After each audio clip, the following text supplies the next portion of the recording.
नमस्कार दोस्तों, मैं आपका दोस्त कपिल सैनी, सैनी जी मोटिवेशन में आपका स्वागत है। आज फिर एक नई कहानी के साथ। एक बार की बात है कि एक गांव में एक बहुत प्रसिद्ध मंदिर हुआ करता था, जहां हर व्यक्ति की मनोकामना पूर्ण हुआ करती थी। एक छोटे से बच्चे को जब पता लगा, जो 10-15 साल का था, और उसने अपने पिताजी से जिद करी कि पापा मुझे इस मंदिर में जाना है।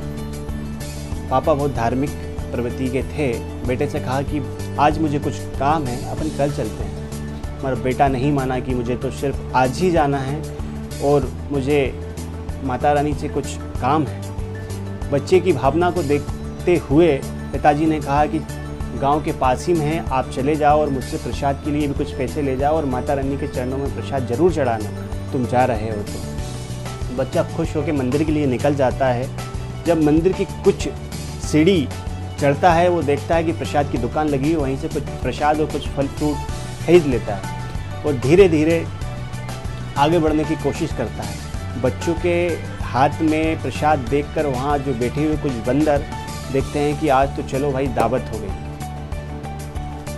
जैसे ही बच्चे आगे बढ़ने लगता है, उसके पीछे पीछे कुछ बंदर लग जाते हैं। धीरे धीरे बच्चा अपनी चलने की स्पीड को तेज़ कर लेता है। उसको समझ में आ जाता है कि कुछ बंदर मेरे पीछे लग गए हैं और ये मेरा प्रसाद छुड़ा लेंगे, मगर पापा ने कहा है कि देवी माँ के चरणों में प्रसाद जरूर चढ़ाना। अब मेरे पास पैसे भी नहीं हैं, मैं प्रसाद नहीं खरीद पाऊँगा। जब कुछ देर चलते चलते देखता है कि मेरे पीछे कुछ 4 बंदर, 5 बंदर, ऐसे 10 बंदर उसके पीछे लग जाते हैं, तो बच्चा चलने की बजाय दौड़ने लगता है। जब दौड़ते हुए बच्चे को देखते हैं तो काफ़ी बंदर उसके पीछे लग जाते हैं। ऐसे 10, 20, 30 बंदर उसके पीछे लग जाते हैं। अब बच्चे ने जो प्रसाद और जो फल फ्रूट हाथ में थे, अपने सीने से उसको लगाकर अच्छे से पकड़ लिया और बच्चा बिल्कुल तेज़ स्पीड में भागने लगा। अब उसके पीछे कम से कम 30 से 40 बंदर लग जाते हैं और बच्चे की हालत पसीना पसीना हो जाता है, मगर बच्चा भागना बंद नहीं करता है। वहीं सामने से उसी मंदिर के पुजारी आते हैं और कहते हैं कि बेटा मत भागो, जितना तुम भागोगे ये तुम्हारा पीछा करेंगे। एक वहीं से छोटी सी डंडी उठाओ और रुक जाओ और वहीं खड़े हो जाओ, ये सारे भाग जाएंगे।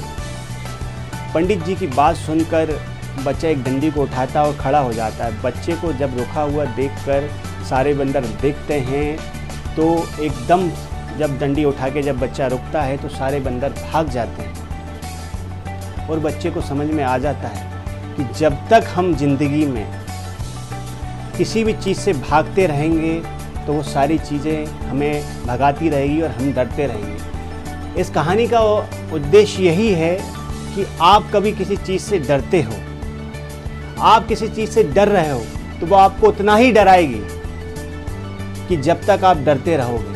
कभी उस चीज़ का आप सामना करने के लिए वहीं रुक जाओगे, खड़े हो जाओगे, तो जिस प्रकार सारे बंदर भाग गए हैं, वैसा ही आप उस मुसीबत से भाग जाएंगे और आप निरंतर आगे बढ़ते रहेंगे। मगर आपको किसी भी मुसीबत या किसी भी चीज़ से कभी भागना नहीं है, हमेशा डट के उसका सामना करना है। जीवन में आप कभी किसी चीज़ से डरेंगे तो वो उतनी ही आपको डराएगी, हमेशा आपको सक्सेस नहीं होने देगी और कोशिश ये करेगी आप हमेशा उससे डरते रहो। मगर जीवन में जब आप किसी भी संघर्ष से सामना करने की इच्छा मन में बना लोगे और संकल्प कर लोगे कि मैं आज से नहीं डरूंगा और ये चीज़ मेरे लिए कोई मायने नहीं रखती, हर बिजनेस, हर जीवन की किसी भी चीज़ में आप सक्सेस हो जाएंगे। क्योंकि दुनिया वही है, जब तक डरते हैं तब तक डराती है और जब डट के सामना करते हैं तो सारी दुनिया के जो लोग हैं जो आपके पीछे लगे हैं वो सारे भाग जाएंगे।